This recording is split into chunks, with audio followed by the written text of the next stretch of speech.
नमस्कार, आप देख रहे हैं न्यूज इंडिया। आपके साथ मैं हूं मोनिका सिंह। नमस्कार, गुड मॉर्निंग। मैं हूं आपके साथ पूजा अग्रवाल। हमारे इस खास बुलेटिन सुर्खियां अखबार की में आप सभी का स्वागत है। तो चलिए अब खबरों के सफरनामे को आगे बढ़ाते हैं और बात करते हैं बजट की। विपक्ष ने उठाया है कांवड़ यात्रा का मुद्दा। 3 राज्यों के लिए विशेष दर्जे की मांग की गई है। अमर उजाला ने इस खबर को तरजीह दी है। बिल्कुल, तो देखिए बजट सत्र की शुरुआत होनी है 23 तारीख से और बजट सत्र की शुरुआत के साथ ये तो तय हो चुका है और ये साफ भी है कि सदन में कार्यवाही के दौरान विपक्ष जमकर मुद्दा उठाने वाला है और जमकर विरोध करने वाला है। जिस तरह से कांवड़ यात्रा के दौरान दुकानदारों को नाम लिखने के लिए कहा गया। देखिए ये रही खबर, अमर उजाला में इस खबर को तरजीह दी गई। विपक्ष ने उठाया कांवड़ यात्रा का मुद्दा। 3 राज्यों के लिए विशेष दर्जे की मांग की जा रही है विपक्ष की ओर से। तो फिलहाल विपक्ष ने कांवड़ यात्रा का मुद्दा उठाया है। 3 राज्यों के लिए विशेष दर्जे की मांग की जा रही है। बजट सत्र से पहले सर्वदलीय बैठक हुई है। 44 राजनीतिक दलों के 55 नेता इसमें शामिल हुए। कांग्रेस ने उपाध्यक्ष पद पर जताया हक। विपक्ष की नीट यूजी पर चर्चा कराने की भी मांग है। मणिपुर हिंसा, कश्मीर में आतंकी हमले जैसे कई मुद्दों की गूंज सुनाई देगी। तो देखिए संसद का जो बजट सत्र है जिसकी शुरुआत हो रही है ये बेहद हंगामेदार रहने वाला है और इसमें बहुत सारे मुद्दे हैं जिन पर विपक्ष ने तैयारी कर ली है कि सरकार को घेरा जाए। ताज़ा मुद्दा तो आप सभी जानते हैं, नीट का तो हम जिक्र करेंगे, लेकिन इसके अलावा जो बड़ा मुद्दा इस वक्त सबसे ज़्यादा गर्माया है वो ये है कि कांवड़ यात्रा के दौरान जो मार्ग है वहाँ पर जिस तरह से कहा गया है कि सभी जो दुकानदार हैं वो चाहे रेडी पटरी वाले हों या वो दुकान मालिक हों वो बाहर नेम प्लेट लगाएंगे। देखिए इस बात को लेकर सिर्फ विपक्ष ही नहीं बल्कि अगर हम देखें तो बीजेपी के जो घटक दल, एनडीए के जो घटक दल है, बीजेपी के सहयोगी, वो भी कहीं ना कहीं मुखालफत कर रहे हैं। विरोधाभास नजर आ रहा है। कहीं ना कहीं वो कह रहे हैं कि ये जो है कहीं ना कहीं बांटने वाली राजनीति है और सरकार को ये कदम जो है वापस लेना चाहिए। क्योंकि इस तरह से अगर नेम प्लेट लगाएंगे, इस तरह की बातें भी हो रही हैं कि आज जो है धर्म उजागर करने की बात हो रही है। एक वक्त आएगा जब लोगों से उनकी जात भी पूछी जाएगी, तो तमाम तरह की चीज़ें जो है निकल कर सामने आ रही। दूसरी तरफ अगर हम देखें तो जो कांवड़ यात्री है या फिर अगर हम दूसरे पक्ष की बात करें, सरकार पक्ष की बात करें, तो उनका ये तर्क है कि देखिए ऐसा करने से चूंकि आप ये समझ पाएंगे जो कांवड़ यात्री है कि उन्हें कहाँ पर खाना खाना है, कहाँ नहीं खाना, ये उनकी चॉइस होगी। इससे किसी भी तरह की कानून व्यवस्था से खिलवाड़ होने से बचा जा सकता है, हंगामे से बचा जा सकता है। तो बेहद खास होने वाला है इस बार का बजट सत्र, क्योंकि विपक्ष ने सरकार को घेरने की पूरी तैयारी कर ली है। आज से शुरू होने वाले बजट सत्र के पहले सत्ता पक्ष और विपक्षी दलों के नेताओं के बीच विभिन्न मुद्दों पर चर्चा के लिए कल सर्वदलीय बैठक हुई है। पारंपरिक तौर पर इस बैठक में जहां विपक्ष ने यूपी के कांवड़ यात्रा में नेम प्लेट विवाद को उठाया, तो वहीं कांवड़ यात्रा नेम प्लेट विवाद को लेकर यूपी सरकार के हिंदुत्व वाले एजेंडे को लेकर एनडीए के सहयोगी दल नाराज, जैसे कि हम आपको बता ही रहे हैं। विपक्ष इस मुद्दे को संसद में प्रमुखता से उठाने वाला है। किस तरह से उठाएगा ये आज देखने वाली बात रहेगी। बिल्कुल, और देखिए जो 3 राज्य हैं उनके नाम भी हम आपको बता देते हैं जिनके लिए विशेष राज्य का दर्जा मांगा जा रहा है। सबसे पहले बिहार और फिर आंध्र प्रदेश और उड़ीसा। ये 3 वो राज्य हैं जिसके लिए विपक्ष जो है वो लगातार विशेष राज्य का दर्जा मांग रही है। खबरों में बढ़ते आगे, रुक करते अगली खबर का। आज से जो सावन है वो शुरू होने जा रहा है और यात्रा के लिए दिल्ली मेरठ एक्सप्रेसवे पर भारी वाहनों का प्रवेश बंद कर दिया गया है। तो ये देखिए फिलहाल तो देखिए आज सावन का पहला सोमवार, सावन की शुरुआत के साथ ही जो गाइडलाइंस हैं उसे और थोड़ा सख्त किया गया है। सावन आज से शुरू हो गया। कांवड़ यात्रा के लिए दिल्ली मेरठ एक्सप्रेसवे पर भारी वाहनों का प्रवेश बंद कर दिया गया है।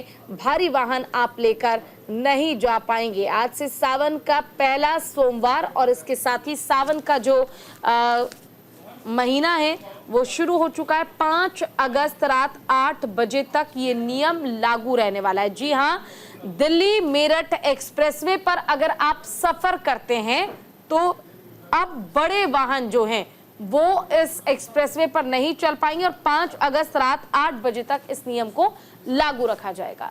तो देखिए सावन की शुरुआत हो गई है आज से और कांवड़ यात्रा भी शुरू हो रही है आज से। कांवड़ यात्रा को लेकर कमिश्नरेट पुलिस ने भारी वाहनों के रूट में काफ़ी सारी तब्दीलियां की हैं और इसीलिए अखबार के माध्यम से हम आपको ये एडवाइजरी भी जो है प्रशासन की बता रहे हैं कि अगर आपको अपने घर से बाहर निकलना है तो पहले रूट देख लें, एडवाइजरी जो है देख लें कि किन मार्गों से आपको गुजरना है, क्योंकि जाम की स्थिति भी जाहिर तौर पर इस वक्त बनती है। क्योंकि पर्टिकुलरली अगर हम देखें तो एक मार्ग को जो है वो कांवड़ियों के लिए रिजर्व रख दिया जाता है और बहुत सारे रूट्स ऐसे होते हैं जहां पर बदलाव होता है। पूजा बिल्कुल बिल्कुल देखिए, और कांवड़ मार्ग पर भक्तों के बम बम बोले के जयकारे गूंज रहे हैं। सोमवार से ही सावन महीना यानी कि आज से ही शुरुआत हो चुकी है इस महीने की। कांवड़ यात्रा के मद्देनजर रात 12 बजे से गाजियाबाद में भारी वाहनों का प्रवेश बंद कर दिया गया है। दिल्ली मेरठ एक्सप्रेसवे से भारी वाहन मेरठ की ओर नहीं जा सकेंगे। रूट डायवर्जन प्लान 5 अगस्त तक की रात 8 बजे तक लागू रहेगा। वहीं हापुड़ और बुलंदशहर जिले में भी मार्ग बदले गए हैं। हापुड़ में NH9 पर भारी वाहनों का प्रवेश बंद किया गया है, जबकि 26 जुलाई के बाद हाईवे और शहर के रूट वन वे कर दिए जाएंगे। यानी कि अब 26 जुलाई के बाद वन वे रूट हो जाएगा। और ACP यातायात ने साफ तौर पर बताया कि कांवड़ियों की संख्या को देखते हुए ये डायवर्जन किया गया है। आवश्यक वस्तुओं की सप्लाई करने वाले वाहनों को अनुमति के साथ ही प्रतिबंधित मार्ग पर प्रवेश दिया जा रहा है। यानी अगर आपके पास वो परमिट लेटर है, अगर आपने वो परमिट लेटर लिया है तो ही आपको जाने दिया जाएगा, अदरवाइज जो बड़े वाहन हैं वो नहीं जा सकते हैं। कांवड़ियों की सुरक्षा के मद्देनजर ये फैसला लिया गया है। और देखिए 26 जुलाई के बाद हाईवे और शहर की रूट्स को भी वन वे कर दिया जाएगा। ACP यातायात जयाउद्दीन ने ये जानकारी साझा की है कि कांवड़ियों की संख्या को देखते हुए डायवर्जन प्लान में परिस्थिति अनुसार परिवर्तन किया जा सकता है। वहीं जरूरी वस्तुओं की सप्लाई करने वाली वाहनों को अनुमति देकर ही प्रतिबंधित मार्ग पर प्रवेश दिया जा रहा है। जाहिर तौर पर ऐसी बहुत सारी सप्लाई है जो बहुत ज़रूरी हो जाती है, तो ऐसे में उनके लिए स्पेशल परमिट होगा। वो प्रशासन जो है तभी डिसाइड करेगा, क्योंकि देखिए पूरा का पूरा अगर हम देखें रास्ता जो है वो डेडिकेट कर दिया जाता है कांवड़ियों के लिए। तमाम तरह की तैयारियां पहले से ही करी जा रही हैं, क्योंकि सावन का महीना ही कांवड़ तीर्थ यात्रियों के लिए है। तमाम यात्री जो है जल भर करने के लिए जाते हैं, भगवान शिव को प्रसन्न करने के लिए जाते हैं। और देखेंगे तो सुबह से ही वो रौनक जो है वो सड़कों पर कांवड़ मार्ग जो है वहाँ पर नजर आ रही है, क्योंकि भगवे रंग में तमाम जो तीर्थ यात्री हैं वो निकल पड़े हैं भगवान भोलेनाथ को प्रसन्न करने के लिए, नाम जपने के लिए। चलिए आगे बढ़ते हैं। वाराणसी में नगर निगम ने बंद कराई मास्क की 10 दुकानें। दैनिक जागरण में खबर को तरजीह दी गई है। तो देखिए, नगर निगम ने कांवड़ यात्रा वाले मार्ग पर मास्क की दुकानों पर प्रतिबंध लगा दिया है। ये प्रतिबंध पूरे सावन महीने तक जारी रहेगा। कल निगम की टीम ने नई सड़क नवाबगंज रेवड़ी तालाब क्षेत्र में मास्क की 10 दुकानें बंद करा दी और इस दौरान कई मीट विक्रेताओं से 1 महीने तक दुकानें न लगाने की अपील भी की गई है। आदेश का अनुपालन न करने पर निगम ने विधिक कार्रवाई की चेतावनी भी दी। बता दें कि नगर निगम ने श्री काशी विश्वनाथ धाम के 2 किलोमीटर की परिधि में मांस की दुकान प्रतिबंध कर दी है। तो देखिए वाराणसी में नगर निगम ने बंद कराई हैं मास्क की दुकानें, 10 दुकानें बंद कराई हैं और थोड़ा सा आपको डिटेल भी साझा कर लेते हैं आपके साथ। तो देखिए नगर निगम ने कांवड़ यात्रा मार्ग पर मास्क की दुकानों पर प्रतिबंध लगाया है। ये प्रतिबंध जो है पूरे सावन महीने तक रहेगा। रविवार को निगम की टीम ने नई सड़क नवाबगंज रेवड़ी तालाब क्षेत्र में 10 दुकानें बंद कराई। इस दौरान कई मीट विक्रेताओं से 1 महीने तक दुकान न लगाने की अपील की गई है। अगर पालन नहीं करेंगे तो जाहिर तौर पर कड़ी कार्रवाई होगी। निगम ने 19 जुलाई को सावन महीने में कांवड़ यात्रा वाले मार्ग पर मास्क की दुकानें हटाने का निर्देश दिया था। निगम ने शहर में कांवड़ मार्ग पर करीब 95 मास्क की दुकानें चिन्हित की हैं। ये दुकानें जो हैं ये भोजूबीर, चौकाघाट, हुकुलगंज, मडुवाडी, नवाबगंज, नई सड़क, रेवड़ी तालाब समेत अन्य मार्ग पर है। नगर निगम ने श्री काशी विश्वनाथ धाम के 2 किलोमीटर की परिधि में मास्क की दुकानें प्रतिबंधित कर दी है, लेकिन आपको याद दिला दें कि रमजान महीने में हरा पर्दा लगाकर दुकान खोलने की अनुमति जो है वो दी गई थी। अब निगम एक बार फिर से धाम के 2 किलोमीटर की जो डिस्टेंस है, जो प्रीमिसेस है, उसमें मास्क की दुकानें प्रतिबंधित करने पर विचार कर रहा है। जाहिर तौर पर क्योंकि कांवड़ का महीना है तो ऐसे में जो कांवड़ यात्री है उनकी भावनाओं का ख्याल रखते हुए और सावन महीने में जो है ये प्रतिबंध कुछ वक्त के लिए लगाया गया है। और ये भी साफ तौर पर कह दिया गया, पहले अपील भी की गई है कि दुकानें ना लगाएं इस तरह से, और अगर नहीं मानते हैं इस बात को तो प्रशासन की तरफ से कड़ी कार्रवाई की चेतावनी जो है वो भी जारी कर दी गई है। बिल्कुल देखिए, और क्योंकि सावन का ये पवित्र महीना है और महादेव के जो भक्त हैं वो लाखों की संख्या में निकलते हैं, तो उन्हें किसी तरह की कोई परेशानी ना हो। क्योंकि देखिए, आप भी जानते हैं कि कई ऐसे कांवड़िए हैं जो पैदल मार्ग पर निकल जाते हैं, जो पैदल हरिद्वार तक पहुंचते हैं बाबा का जलाभिषेक करने के लिए। ऐसे में उनकी जो ये कांवड़ यात्रा है ये भंग ना हो जाए, इसका पूरा ख्याल यूपी सरकार द्वारा रखा जा रहा है। और यही कारण है कि दुकानों के बाहर नेम प्लेट लगाने के लिए कहा गया है, क्योंकि बार बार जानकारी ये सामने आ रही थी कि कई ऐसे दुकानदार हैं जो हिंदू देवी देवताओं के नाम पर अपने दुकान, रेस्टोरेंट, ढाबे का नाम रख लेते हैं, और जब वहां पर कांवड़िए यात्रा के दौरान पहुंचते हैं, कुछ खा या पी लेते हैं, तो उन्हें पता चलता है कि वहां पर पहले से ही नॉनवेज बनाया जाता है, यानी कि मांसाहार भोजन बनाया जाता है, और कहीं ना कहीं उनकी यात्रा जो है वो भंग हो जाती है। इन तमाम परेशानियों को ध्यान में रखते हुए, शिकायतों को ध्यान में रखते हुए, इसका जो सॉल्यूशन है, जो समाधान है, वही नहीं निकाला गया कि अब जो भी रूट है जहां से कांवड़िए गुजरेंगे, सिर्फ ये उन्हीं दुकानदारों के लिए लागू है जहां से कांवड़िए गुजरेंगे, उस रूट पर किसी भी तरह का कोई भी हलाल प्रोडक्ट या फिर मांसाहार चीजें नहीं बेची जा सकेगी, अदरवाइज दुकानदार पर कार्रवाई की जाएगी। चले खबरों में बढ़ते हैं आगे और रुख करते हैं अगली खबर का। कांवड़ यात्रा मार्ग पर दुकानों में असली नाम के फैसले पर जयंत ने सवाल उठाया है। तो देखिए, यूपी में कांवड़ यात्रा रूट की दुकानों पर नेम प्लेट, जयंत के बयान के बाद चौतरफा घिरी योगी सरकार। और देखिए, आपको ये हेडलाइन दिखा भी दें, कांवड़ यात्रा मार्ग पर दुकानों में असली नाम के फैसले पर जयंत ने उठाए सवाल। जैसे कि पहले भी जिक्र कर रहे थे कि एनडीए के जो घटक दल हैं कहीं ना कहीं वो भी सरकार की मुखालफत करते हुए नजर आ रहे हैं। केंद्रीय मंत्री ने कहा है कि ज़्यादा सोच समझकर नहीं लिया गया है फैसला, अब वापस ले सरकार। और देखिए, सत्ता में भागीदार आरएलडी प्रमुख ने पूछा है कि मैकडॉनल्ड्स और किंग बर्गर पर क्या लिखा जाएगा। ये सवाल पूछा है जो कि काफ़ी जेन्युइन हो जाता है। हालांकि कांवड़ यात्री मैकडॉनल्ड्स और किंग बर्गर का रुख करेंगे नहीं करेंगे ये भी एटलीस्ट उन्हें पता होगा, क्योंकि वहाँ पे पहले से मेंशन है कि वो मैकडॉनल्ड्स या किंग बर्गर है। नेम प्लेट के खिलाफ सुप्रीम कोर्ट में आज सुनवाई भी है, याचिका पर जो है सुनवाई भी होगी। देखिए, जिस तरह से ये पूरा फैसला हुआ, इसे लेकर कहीं ना कहीं केंद्रीय कौशल विकास और उद्यमिता राज्य मंत्री स्वतंत्र प्रभार जयंत चौधरी ने जो है कहीं ना कहीं इस बात का विरोध किया है। उन्होंने कहा कि कांवड़ यात्रा में लाखों श्रद्धालु गंगा जल लेकर आते हैं, उनकी सेवा करने के लिए बड़ी तादाद में लोग जुटते हैं। श्रद्धालु सेवा करने में ये नहीं पूछते कि उनकी जाति धर्म क्या है। दुकानों के बाहर संचालक का नाम लिखे जाने पर उन्होंने कहा कि मैकडॉनल्ड्स और किंग बर्गर पर क्या लिखा जाएगा। बहुत सारी ब्रांड्स हैं, बहुत सारी कंपनियां हैं जो नाम से संचालित होती हैं, क्या नाम और धर्म पूछकर हाथ मिलाया जाएगा। उन्होंने कहा कि क्या आप कुर्ते पर भी हम नाम लिखवा देंगे, क्या नाम पूछकर और धर्म पूछकर हाथ मिलाया जाएगा, ये सब ठीक नहीं। उन्होंने कहा कि पार्टी के प्रदेश अध्यक्ष ने अपना रुख स्पष्ट कर दिया है और वही हमारा मत भी है। मुसलमान शाकाहारी और हिंदू मांसाहारी भी हैं, ये भी उन्होंने कहा। जैन ने कहा कि देखिए, जहां तक शाकाहारी मांसाहारी की बात है उसमें सेंस है। होटल या ढाबे पर खाना बनाने वाला कौन है, इससे क्या फर्क पड़ जाता है। ये प्रमाणित होना चाहिए कि जो हम खाने वाले हैं, जो पदार्थ प्रयोग हो रहे हैं वो सभी शाकाहारी हों, बनाने की प्रक्रिया भी शाकाहारी हो। मुसलमानों में भी शाकाहारी होते हैं और हिंदुओं में भी मांसाहारी। तो ऐसे में अगर हम डिस्टिंग्विश करेंगे, दोनों के बीच डिफ्रेंशिएट करेंगे, तो कहीं ना कहीं गलत होगा, गलत संदेश जाएगा। बिल्कुल देखिए, जयंत चौधरी ने इसके जरिए एक संदेश देने की कोशिश की। साथ ही जयंत चौधरी ने और भी कुछ खास बातें कही हैं। केंद्रीय राज्य मंत्री जयंत चौधरी ने कांवड़ मार्ग के ढाबे और खाने पीने की दुकानों पर दुकानदारों के नाम लिखे जाने के फैसले पर अपनी तीखी प्रतिक्रिया दी है। उन्होंने कहा है कि अब क्या कुर्ते पर भी नाम लिखवाना शुरू कर दें। आरएलडी सुप्रीमो भोपा के यूसुफपुर जाते समय वेलनाना बाईपास के पास उन्होंने पत्रकारों से बातचीत के दौरान ये कहा कि अब क्या कुर्ते पर भी नाम लिखवाना हम शुरू कर दें। और जिस तरह से यूपी सरकार का फैसला है, उन्होंने कहा कि कई बार सरकार में रहते हुए भी फैसले गलत हो जाया करते हैं।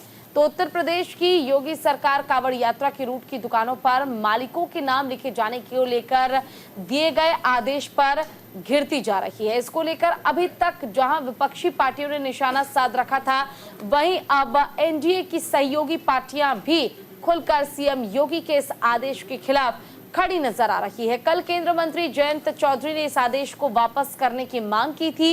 वहीं समाजवादी पार्टी इस मुद्दे को विधानसभा सत्र में उठाकर योगी सरकार को घेरने का काम करेगी। दरअसल एनडीए में शामिल आरएलडी अध्यक्ष और केंद्रीय मंत्री जयंत चौधरी ने मुख्यमंत्री योगी आदित्यनाथ के फैसले का विरोध जताया है। देखिए, कल जयंत चौधरी ने कहा था कि कांवड़ यात्री जो है जाति और धर्म के आधार पर किसी दुकान पर सेवा नहीं लेते हैं। इस मुद्दे को धर्म से जोड़ा जाना गलत है। ये फैसला बहुत ज्यादा सोच समझकर नहीं लिया गया। चलिए आगे बढ़ते हैं। शरद पवार हैं भ्रष्टाचार के सरगना। उद्धव औरंगजेब फैन क्लब के चीफ। बीजेपी की बैठक में अमित शाह ने बोला है इस तरह से हमला। शाह ने महाराष्ट्र में चुनाव प्रचार अभियान की शुरुआत की, विपक्ष पर निशाना साधा। द हिंदू में इस खबर का जिक्र है। केंद्रीय गृह मंत्री अमित शाह ने कल पुणे में बीजेपी की बैठक में जो है इस तरह से निशाना साधा है। और देखिए, निशाने पर उन्होंने कांग्रेस नेता राहुल गांधी पर भी हमला बोला है। अमित शाह ने राहुल गांधी पर निशाना साधते हुए उन पर 2024 के लोकसभा चुनाव में पार्टी की हार के बावजूद अहंकार दिखाने का आरोप लगाया। अमित शाह ने कहा कि जीतने के बाद अहंकार आने के आपको सैकड़ों एग्जाम्पल दुनिया भर की राजनीति में मिलेंगे, मगर हारने के बाद अहंकारी होने का एक अनूठा उदाहरण राहुल गांधी दुनिया को दे रहे हैं। इसके अलावा उन्होंने शरद पवार पर भी निशाना साधा। देखिए, और इस खबर को जगह दी गई है द हिंदू अखबार में, जहां पर आप देख सकते हैं महायुति विल परफॉर्म बेटर लिखा गया है और अमित शाह की ओर से ये बयान दिया गया।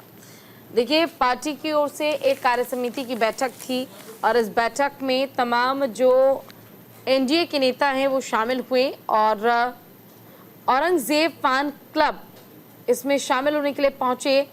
शिवसेना यूबीटी चीफ उद्धव ठाकरे इस बैठक के लीडर थे। He also called Congress leader Rahul Gandhi arrogant and NCP chief Sharad Pawar was the godfather of corruption. यानी कि राहुल गांधी पर निशाना साधा गया, राहुल गांधी पर आरोप लगाया गया उद्धव ठाकरे की ओर से कि चाहे राहुल लाख कोशिश कर ले, लेकिन राहुल की कोशिश जो है सफल नहीं हो सकती है और उन्हें श्रेय देने वाला और कोई नहीं बल्कि खुद शरद पवार हैं।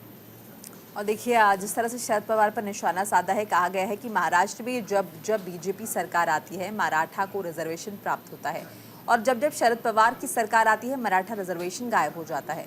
वहीं उद्धव ठाकरे पर निशाना साधते हुए अमित शाह ने कहा कि उद्धव ठाकरे 93 के बॉम्ब ब्लास्ट धमाकों के दोषी याकूब मेमन के लिए क्षमादान मांगने वालों के साथ बैठे हैं, इसीलिए औरंगजेब फैन क्लब बताया गया है। और देखिए, साथ ही साथ एक इम्पॉर्टेंट बात उन्होंने जो कही है, जिस तरह से राहुल गांधी पर तंज कसा, कहा कि दुनिया भर में अहंकार उन लोगों को होता है जो लोग जीते होते हैं, बड़ी जीत उन्होंने हासिल की होती है। लेकिन एक बड़ा एग्जाम्पल, पहला एग्जाम्पल राहुल गांधी का है, जिन्हें लोकसभा चुनावों में हार मिली है, बावजूद इसका जो एरोगेंस उनकी पर्सनैलिटी में नजर आ रहा है, ये एक अनूठी बात है जो कि कहीं भी देखने को नहीं मिलती है।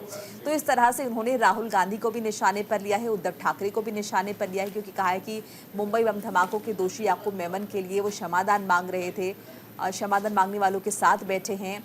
और शरद पवार को भी निशाने पर लिया है, कहा है कि देखिए, शरद पवार के राज्य में आप देख रहे हैं मराठा जो लोग हैं उनके साथ क्या होता है, जबकि जब बीजेपी की गवर्नमेंट आती है तो बाकायदा मराठा रिजर्वेशन जो है वो अब मिलता है। चले खबरों में बढ़ते हैं आगे और रुख करते हैं अगली खबर का। गोत्र परंपरा से समाप्त हो जाता है जाति भेद, सीएम योगी आदित्यनाथ की ओर से ये बयान दिया गया। देखिए, कल गुरु पूर्णिमा के अवसर पर मुख्यमंत्री योगी आदित्यनाथ ने गोरखपुर के गोरखनाथ मंदिर में हर साल की भांति इस बार भी पूजा अर्चना की। गुरु पूर्णिमा के अवसर पर गुरु पूर्णिमा महोत्सव को संबोधित करते हुए मुख्यमंत्री योगी आदित्यनाथ ने कहा कि सनातन संस्कृति में ऋषि के साथ गोत्र की परंपरा भी साथ में चलती है। जब गोत्र की बात होती है तो जाति भेद समाप्त हो जाता है। हर गोत्र किसी न किसी ऋषि से जुड़ा है और ऋषि परंपरा जाति, छुआछूत या अस्पृश्यता का भेदभाव नहीं रखता है। गुरु परंपरा का उद्देश्य मनुष्य को अच्छे मार्ग पर अग्रसर करना है। सच्चा गुरु वही है जो सही मार्ग पर चलने को प्रेरित करे, भारत की ऋषि परंपरा को राष्ट्र कल्याण से जोड़े। ये देखिए, गोत्र परंपरा से समाप्त हो जाता है जाति भेद, योगी आदित्यनाथ ने कहा। एक तस्वीर भी छपी है जिस तरह से अपने गुरु के से तिलक लगवा रहे हैं। कुछ पंक्तियां पढ़कर बता देते हैं। देखिए, इस पे लिखा है कि गोरखपुर में गुरु पूर्णिमा के मौके पर गोरखनाथ मंदिर में पहुंचे थे महंत योगी आदित्यनाथ और उन्हें तिलक लगाते हुए प्रधान पुजारी कमलनाथ योगी। और साफ तौर पर योगी आदित्यनाथ ने जो है गुरु शिष्य परंपरा को गोत्र परंपरा से जोड़ा है इस दौरान और कहा है कि छुआछूत और जाति भेद समाप्त करने में इस परंपरा ने बड़ी भूमिका अदा की है। उन्होंने कहा कि सनातन संस्कृति में ऋषि के साथ गोत्र परंपरा भी चलती है। हर गोत्र किसी न किसी ऋषि से जुड़ा होता है, यानी हर गोत्र का जो व्यक्ति है संबंधित ऋषि की शिष्य परंपरा को होता है।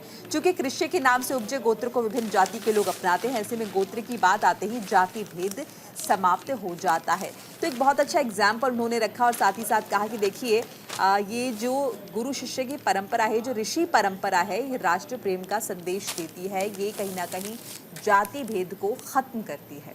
बिल्कुल, देखिए ये परंपरा प्रेरित करती है हमारे जीवन का एक एक कर्म, एक एक क्षण सनातन समाज और राष्ट्र के लिए समर्पित होना चाहिए। चलिए खबरों में बढ़ते आगे। कभी भी गिर सकती है केंद्र सरकार, शहीद दिवस रैली में बीजेपी पर बरसी ममता बनर्जी, योगी आदित्यनाथ पर भी साधा निशाना।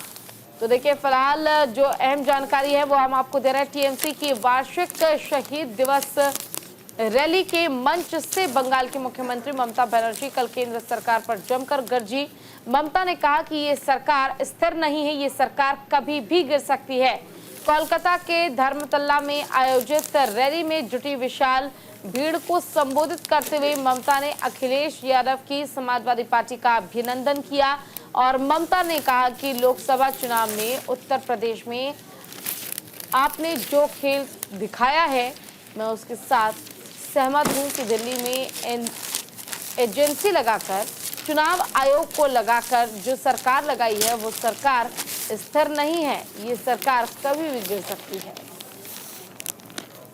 देखिए इस हेडलाइन का यहाँ पर जिक्र भी किया गया है, केंद्र की सरकार कभी भी गिर सकती है। देखिए जैसे कि कल हम उम्मीद कर रहे थे कि जब ये रैली होगी ममता बनर्जी की और अखिलेश यादव पहुंचेंगे, शहीद दिवस रैली है, तो ऐसे में इस मंच से बंगाल की मुख्यमंत्री केंद्र सरकार को निशाने पर लेंगे और बिल्कुल वैसा ही हुआ है।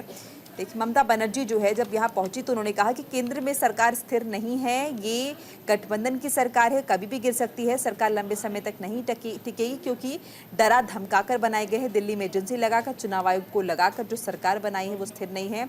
ममता ने कहा कि अखिलेश ने यूपी में जो खेल दिखाया उससे भाजपा सरकार को इस्तीफा दे ही देना चाहिए। कहा कि बंगाल ही भारत के अस्तित्व को बचा सकता है, बंगाल के बिना तो भारत का अस्तित्व नहीं हो सकता है। उन्होंने कहा कि पार्टी कार्यकर्ताओं नेताओं से कहा कि लालची मत बनो, सादा खाना खाओ, भ्रष्टाचार मत करो। तो कोलकाता में किस तरह से बड़ी तादाद में यहाँ पर समर्थकों की भीड़ जुटी थी, तस्वीर जो है यहाँ पर वो भी छपी हुई है। और इस दौरान ममता की प्रशंसा की अखिलेश यादव ने कहा कि दीदी जान हथेली पर रखकर लड़ती हैं। तो क्या केमिस्ट्री है दोनों के बीच, ये कई मंचों पर हमने देखा होगा जब ये अखिलेश यादव और ममता बनर्जी साथ आए हैं। और उसका एक एग्जाम्पल हमें कल शहीद रैली के दौरान भी जो है, शहीद दिवस रैली के दौरान भी देखने को मिला है। बिल्कुल देखिए, और कहीं ना कहीं जिस तरह से अब लगातार कहा जा रहा है कि चाहे जो हो जाए बीजेपी की सरकार ज्यादा दिन नहीं टिकने वाली है, तो देखना ये होगा कि इस सवाल के बीच बीजेपी आखिर क्या साबित कर पाती है। खबरों में बढ़ेंगे आगे। आप सांसद संजय सिंह का बीजेपी पर हमला, केजरीवाल की सेहत के खिलाफ खिलवाड़ किया जा रहा है और द हिंदू अखबार में इस खबर को जगह दी गई है। आम आदमी पार्टी के राज्यसभा सांसद संजय सिंह की ओर से ये आरोप लगाया गया है। देखिए आम आदमी पार्टी के राज्यसभा सदस्य संजय सिंह ने कल प्रेस कॉन्फ्रेंस की थी और भारतीय जनता पार्टी पर तिहाड़ जेल में बंद दिल्ली के मुख्यमंत्री अरविंद केजरीवाल के स्वास्थ्य के साथ खिलवाड़ करने का आरोप उन्होंने लगाया। कहा कि केजरीवाल की जांच रिपोर्ट से पता चलता है कि उन्हें कभी कुछ भी हो सकता है। संजय ने कहा कि बीजेपी सीएम केजरीवाल के स्वास्थ्य के साथ खिलवाड़ कर रही है। उन्होंने कहा कि केजरीवाल को जान से मारने की साजिश रची गई है। तो देखिए किस तरह से अरविंद केजरीवाल की सेहत से खिलवाड़ हो रहा है, ये आरोप लगाया संजय सिंह ने। बिल्कुल देखिए, आम आदमी पार्टी से राज्यसभा सांसद हैं संजय सिंह, जो अभी हाल ही में जेल में भी रहकर निकले, उसके बाद से काफी सक्रिय हैं। इनका साफ तौर पर कहना है कि जिस तरीके से अरविंद केजरीवाल को जेल के अंदर रखा गया है और उनका क्योंकि शुगर लेवल जो है वो लगातार बढ़ता जा रहा है, ऐसे में उनकी जान को खतरा है और अगर उन्हें कुछ होता है तो इसका पूरा जिम्मेदार सिर्फ केंद्र सरकार ही होगा, ये संजय सिंह का कहना है। चलिए खबरों में बढ़ेंगे आगे। केदारनाथ पैदल यात्रा मार्ग पर पहाड़ी से गिरी चट्टान और मलबा हादसे में 3 तीर्थ यात्रियों की मौत हो गई। सीएम धामी ने जताया दुख। और देखिए नवभारत टाइम्स में इस खबर को तरजीह दी गई है। जिस तरह से उत्तराखंड के गौरीकुंड केदारनाथ पैदल मार्ग पर एक बड़ा हादसा हुआ है। यहाँ भूस्खलन के कारण 3 तीर्थ यात्रियों की मौत हो गई, जबकि 2 अन्य यात्री घायल हो गए। घटना केदारनाथ पैदल मार्ग के पीरबासा की है। घटना की सूचना मिलते ही गौरीकुंड पुलिस और डीडीआरएफ की टीमें मौके पर रेस्क्यू करने के लिए पहुंच चुकी है और फिलहाल घटनास्थल से तीर्थ यात्रियों को हटाया। साथ ही उन्होंने भूस्खलन को देखते हुए रास्ते को बंद कर दिया और एक साथ ही सभी घायलों को गौरीकुंड के नजदीकी अस्पताल में भर्ती कराया गया। तो देखिए तस्वीर भी छपी है और जिक्र भी है इसका फ्रंट पेज पे ही कि केदारनाथ के पैदल रास्ते पर मलबा गिरा है और 3 लोगों को जान गंवानी पड़ी है। 8 लोग जख्मी बताए जा रहे। मृतकों में महाराष्ट्र के 2 श्रद्धालु हैं जबकि एक स्थानीय है। हादसा सुबह करीब 7:30 बजे गौरीकुंड केदारनाथ मार्ग पर चीडवासा के पास हुआ है।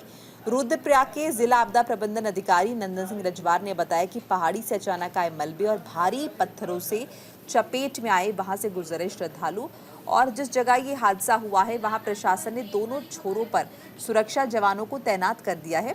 सूचना मिलते ही पुलिस एसडीआरएफ ने रेस्क्यू ऑपरेशन चलाया है और जो घायल थे उन्हें इलाज के लिए हॉस्पिटल में एडमिट करवा दिया गया है।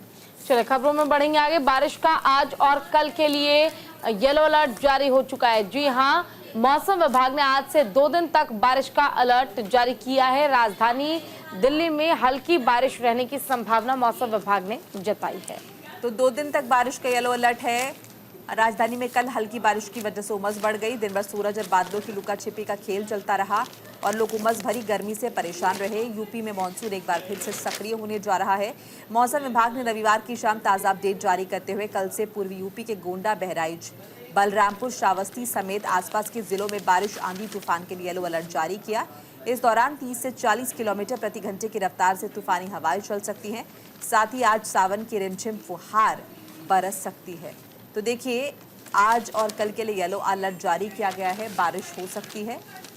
सावन का आज से आगाज हो गया है और इस दौरान रिमझिम फुहार जो है वो बरस सकती है।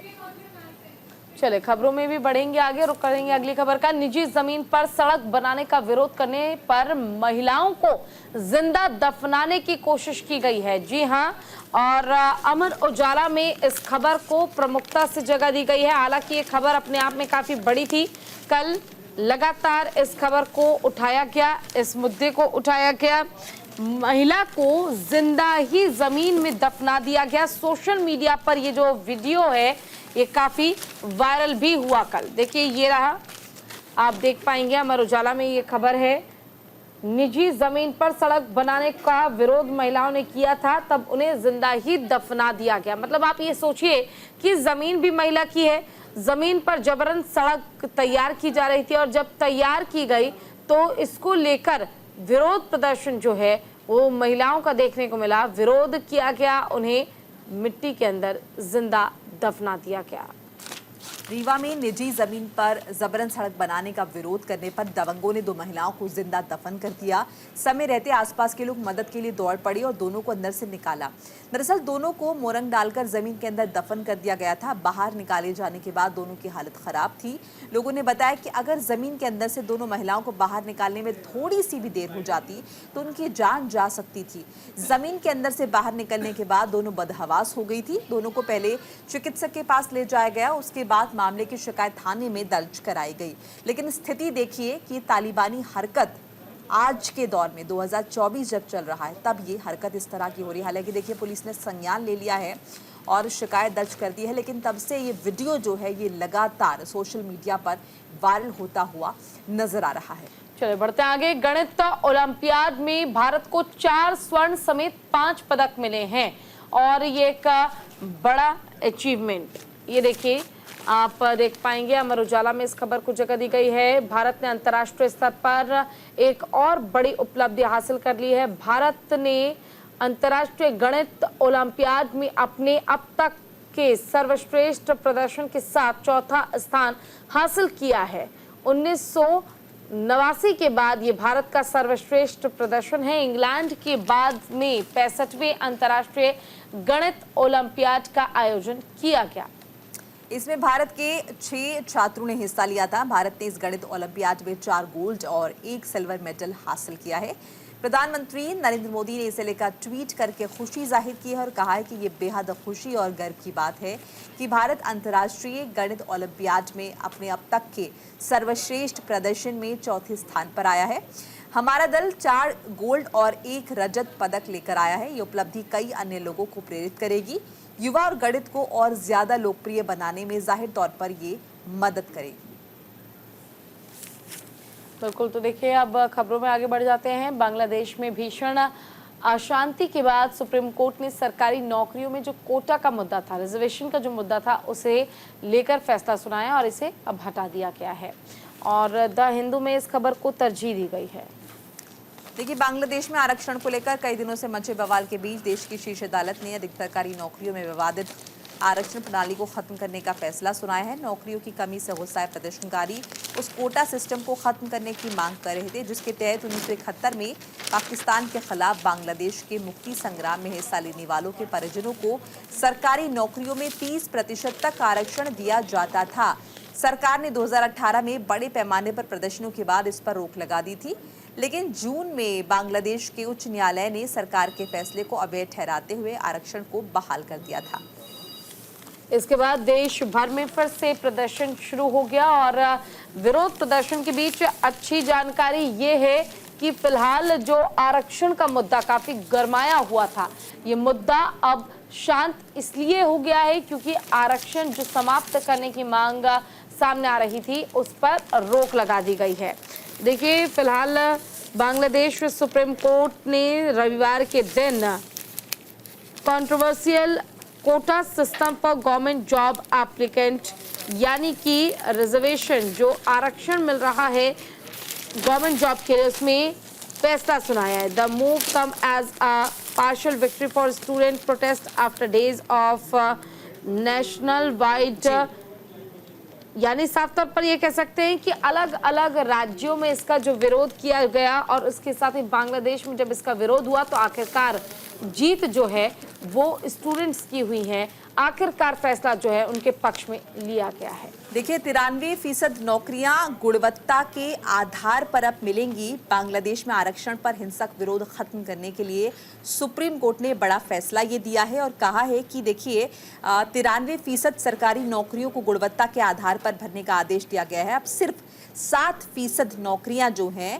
उनमें जो भर्तियां होंगी वो आरक्षण की व्यवस्था उसमें रहेगी। शीर्ष अदालत के आदेश के बाद ढाका समेत पूरे बांग्लादेश में फिलहाल हिंसा की कोई खबर नहीं है। आरक्षण के विरोध में हुई हिंसा में 114 लोगों के मारे जाने के बाद सुप्रीम कोर्ट का ये आदेश आया है। सुप्रीम कोर्ट ने निचली अदालत के आदेश को रद्द करते हुए 93% सरकारी नौकरियों को गुणवत्ता के आधार पर भरने का आदेश दिया था। सिर्फ 5% आरक्षण का लाभ स्वतंत्रता संग्राम सेनानियों के परिवार वालों, 1% आरक्षण लाभ अल्पसंख्यकों और 1% आरक्षण शारीरिक रूप से अक्षम अभ्यर्थियों को दिया जाएगा।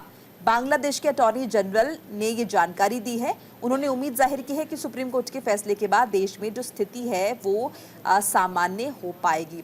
एक और जानकारी बता दें कि इससे पहले शेख हसीना की सरकार ने 2018 से लागू आरक्षण कोटा को खत्म कर दिया था, लेकिन निचली अदालत ने जून में पुरानी आरक्षण व्यवस्था को पुनः बहाल कर दिया था। पुरानी व्यवस्था में सरकारी नौकरियों का 56% हिस्सा आरक्षण के लाभार्थियों के लिए था। इसमें से 30% आरक्षण स्वतंत्रता संग्राम सेनानियों के परिवार वालों के लिए था। तो बहरहाल इसमें जबरदस्त हिंसा हुई, जिसके बाद ये फैसला जो है सुप्रीम कोर्ट ने लिया है कि गुणवत्ता के आधार पर ही 93% जो है नौकरियां दी जाएंगी। और इस बीच देखिए ये भी कहा जा रहा है कि हिंसा के पीछे पाकिस्तान का हाथ हो सकता है। आरक्षण के विरोध में जो हिंसा हुई है, आगजनी हुई, में ज्यादातर युवा शामिल थे और उन्हें पाकिस्तान द्वारा भड़काए जाने का शक है। देश के स्कूल, कॉलेजेस, विश्वविद्यालय बुधवार से बंद है, ये भी बड़ी जानकारी मिल रही है। हालांकि फिलहाल ये भी देखा जा रहा है कि जब से सुप्रीम कोर्ट ने नया आदेश दिया है, स्थिति जो है वो अब सामान्य होने लगी है। चलिए खबरों में बढ़ेंगे आगे मोनिका और रुख करेंगे अगली खबर का, जहां बिडेन ने दौरे से फिलहाल जो बाइडेन ने दौड़ से नाम वापस ले लिया है। कमला हैरिस का समर्थन किया है। दैनिक भास्कर में इस खबर को तरजीह दी गई है। तो देखिए कई अखबारों में इस खबर को तरजीह दी गई है। दैनिक भास्कर में, द हिंदू में अमेरिका के राष्ट्रपति जो बाइडेन ने कल राष्ट्रपति पद का चुनाव नहीं लड़ने का ऐलान किया है। बाइडेन ने अपनी उम्मीदवारी वापस ले ली है। इसके साथ ही उन्होंने डेमोक्रेटिक पार्टी के नए उम्मीदवार के रूप में उपराष्ट्रपति कमला हैरिस का समर्थन किया है। बाइडेन का ये फैसला पिछले महीने रिपब्लिकन प्रतिद्वंदी और पूर्व राष्ट्रपति डोनाल्ड ट्रंप के साथ प्रेसिडेंशियल डिबेट के बाद आया है, जिसके बाद से डेमोक्रेटिक पार्टी के कुछ नेता उन पर राष्ट्रपति पद की उम्मीदवारी से हटने का दबाव बना रहे थे। बिल्कुल, देखिए तो जो बाइडेन जो है उन्होंने साफ तौर पर कहा है कि वो तो चुनाव नहीं लड़ेंगे राष्ट्रपति का, लेकिन हाँ, कमला हैरिस जो है वो चुनावी मैदान में रहेंगी और कमला हैरिस का सपोर्ट पूरी तरह से जो बाइडेन ने किया है। 24 दिन में पलट गई अमेरिका की सियासत। ओबामा पार्टी के सबसे बड़े किंग मेकर साबित हुए हैं। 48 घंटे में बाइडेन आउट हो गए हैं।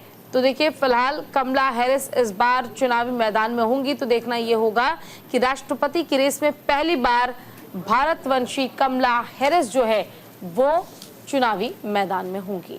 देखिए बाइडेन ने एक्स पर पोस्ट करके इसकी घोषणा की है। उन्होंने कहा कि वो इस हफ्ते राष्ट्र को संबोधित करेंगे और जनवरी 2025 में अपना कार्यकाल खत्म होने तक राष्ट्रपति और कमांडर इन चीफ के रूप में अपनी भूमिका निभाते रहेंगे, लेकिन वो अब इलेक्शन नहीं लड़ेंगे। ये ऐलान उनकी तरफ से कर दिया गया है, जो कि अपने आप में काफ़ी चौंकाने वाली और बड़ी खबर है।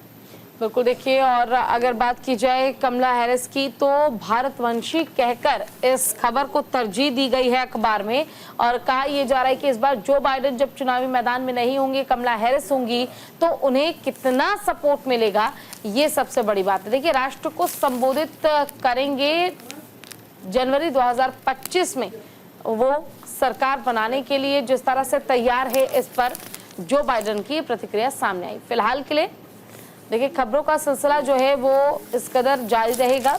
आगे भी आप कहीं मत जाइए और देखते रहिए न्यूज़ इंडिया। नमस्कार।